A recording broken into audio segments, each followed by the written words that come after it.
পর্তুগালে অবস্থিত রাধাকৃষ্ণ টেম্পল সম্পর্কে কি আপনারা জানেন? সুতরাং আজকের ব্লগে থাকছে পর্তুগালের রাধাকৃষ্ণ টেম্পল ভ্রমণের সব কিছু। সো শেষ পর্যন্ত দেখবেন, আশা করি সবাই অনেক এনজয় করবেন। So let's start our blog. তো গত 5ই আগস্ট বাংলাদেশের সরকার পতন পরবর্তী সময়ে সংখ্যালঘু হিন্দু সম্প্রদায়ের উপর যে পরিমাণ আক্রমণ, নির্যাতন, হত্যা, লুটপাটের ঘটনা ঘটে, তার প্রেক্ষিতে সনাতনীরা যে 8টি দাবি উত্থাপন করে, সেই দাবির প্রেক্ষিতে আন্দোলন চলমান থাকে। কিন্তু আন্দোলনে আমরা যারা বিদেশে বা বাইরে আছি তারা তো সরাসরি আমরা থাকতে পারি নাই, কিন্তু আমাদের যে মনস্তাত্ত্বিক যে সমর্থন এবং এই আন্দোলনরত ভাই বোনরা যাতে সফলতা প্রাপ্তি হয়, এই জন্য আমি প্রার্থনা করতে চলে যাই এই যে পর্তুগালের লিসবনে, অর্থাৎ রাজধানীতেই লুমিয়ার নামক জায়গায় যে মহাত্মা গান্ধী স্ট্রিট আছে, সেইখানে এই যে রাধাকৃষ্ণ টেম্পলে। তো চারপাশের অসাধারণ সুন্দর হিন্দু ধর্মীয় গ্রাফিতি এবং প্রাকৃতিক সৌন্দর্য দেখতে দেখতে আমরা কাছাকাছি চলে আসি। গাড়ি থেকে নেমে আমরা এই এয়ারওয়েজের অফিসটা দেখতে পাই। এই যে সম্পূর্ণ এরিয়াটাই এই মন্দিরের আন্ডারে। এই মন্দিরটা পরিচালিত হয় কমিউনিটেড হিন্দু দি পর্তুগাল দ্বারা, এবং এটা একটা প্রবেশপথটা এইটাই। এই যে সামনে কমিউনিটেড হিন্দু দি পর্তুগাল, অর্থাৎ পর্তুগালের হিন্দু কমিউনিটির লোগো দেখা যেতেছে, এই যে লোগো। তো তারপর আমরা গেট দিয়ে প্রবেশ করার পরে এই নয়নাভিরাম দৃশ্যটা দেখতে পাই। মন্দিরটা আসলে অনেক সুন্দর। ওই যে দেয়াল পর্যন্ত যতটুকু চোখ যায় তা মন্দিরেরই জায়গা। আমরা তারপর মন্দিরে উঠে পড়ি। এটা মূলত 3 তলা মতো উঁচুতে অবস্থিত। তো সেখানে ওঠার পরেই অনেকদিন পরে বৃন্দাদেবীর দর্শন পাই, অর্থাৎ তুলসী মহারানীর। তারপর আমরা মন্দিরে ঢুকি। ওয়াও, জাস্ট একটা লুক দেন ভাই, একটা রয়্যাল, একটা রাজকীয় একটা ভাইব।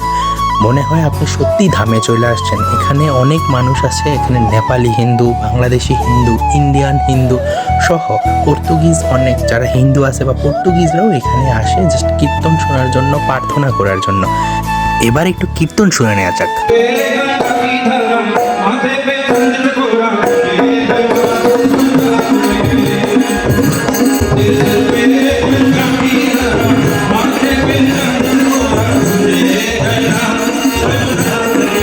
এখানে মহাদেবের কীর্তন চলতেছিল, মাথেপে চন্দ্রপুরা। তো আপনারা দেখতে পেলেন এখানে অনেক বিদেশিরাও আসে।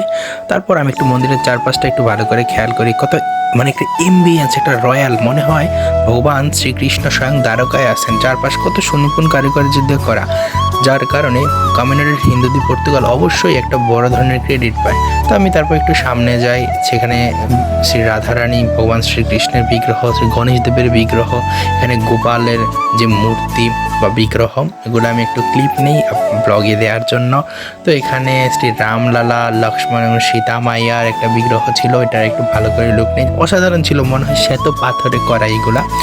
তো সব কিছু মূর্তি দর্শন করে ভক্তি করার পর আমি আবার একটু চার্চেরটা ভালো করে খেয়াল করি, কত সুন্দর। জাস্ট আমার কাছে একটা স্পিরিচুয়াল একটা ভাইব আসতেছিল।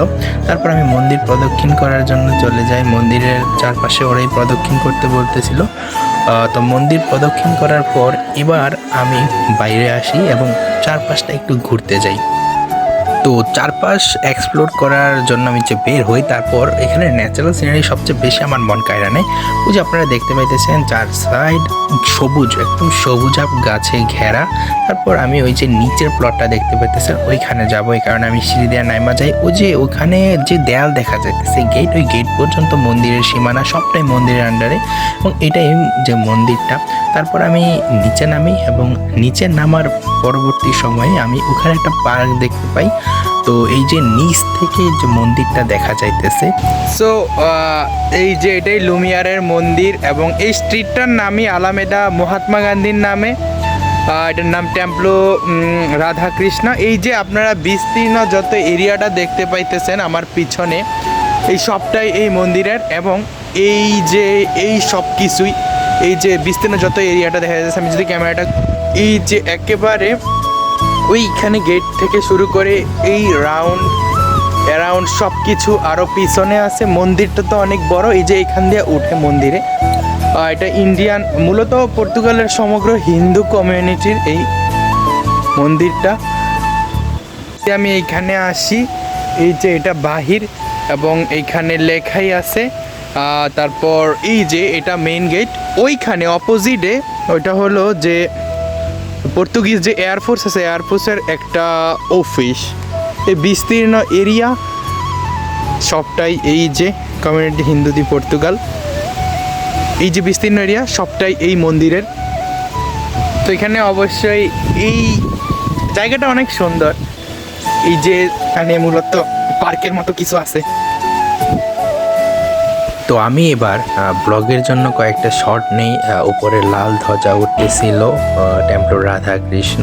তো আমি এবার ওই যে মন্দিরের ওইদিকে যে অনেক বড় ইয়া, তো ওটা একসাথে ঘুরা কাভার করাও অনেক আশ্চর্যের ব্যাপার। তো আমি আপনাদের সাথে সবটাই শেয়ার করতে চাই। তারপর আমি ওইদিকে উপরে উঠে তারপর এই যে অপর পাশে একটা পার্কের মতো জায়গা আছে, এই যে ওই সিঁড়ি পের হলেই হাতের ডানে। তো আমি তারপর আস্তে আস্তে ওইখানে যাই। এই যে একটা নেপালি কাপল দেখা যেতেছে। তো আমি ওখানে যাই, ওইখানে সৌন্দর্যটা এক্সপ্লোর করার চেষ্টা করি। আসলে মনেই হয় না এটা কোনো মন্দির, মনে হইতেছে মন্দির থেকে পার্ক আরও বেশি, একদম সবুজাব একটা প্রকৃতির অভয়ারণ্য ব্যাপার। তারপর আমি আরও কয়েকটা শট নেই। শট নেওয়ার পরে এবার আমার কাছে খুবই ভালো লাগতেছিল, মন চাইতেছিল না যে আমি ওইখান থেকে উপরে চলে আসি। তারপর আমি উপরে চলে আসি। এবার উপরে চলে আসি আবার আমার টার্গেট মন্দিরের যে চারপাশ আছে, মানে উপরের থেকে চারপাশ দেখা, কারণ এটা একটা পাহাড়ের উপরে অবস্থিত। এবার আমি দেখবো যে পাহাড়ের উপর থেকে কেমন লাগে। জাস্ট একটা অসাধারণ, যেমন পাহাড়ের উপর থেকে সূর্যাস্ত দেখতে যেমন লাগে ঠিক তেমন একটা সিন, কারণ সময়টা ছিল বিকাল।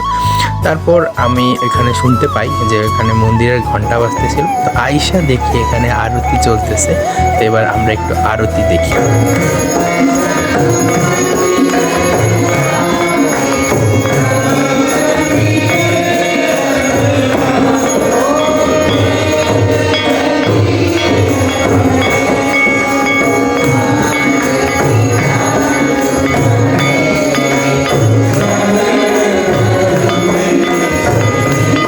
সো আরতির পর এখানে প্রশংসা বন্দনা করা হয়। তারপর এখানে একটা স্পিচ দেওয়া হয়, স্পিরিচুয়াল স্পিচ।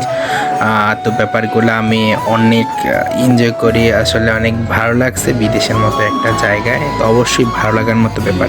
তো সব কিছু শেষে সবাই প্রসাদ নিতেছিল। তো তো আমি আবারও প্রণাম করতে গেলে এখানে পার্বতী মা মহাদেবের বিগ্রহ দেখতে পাই।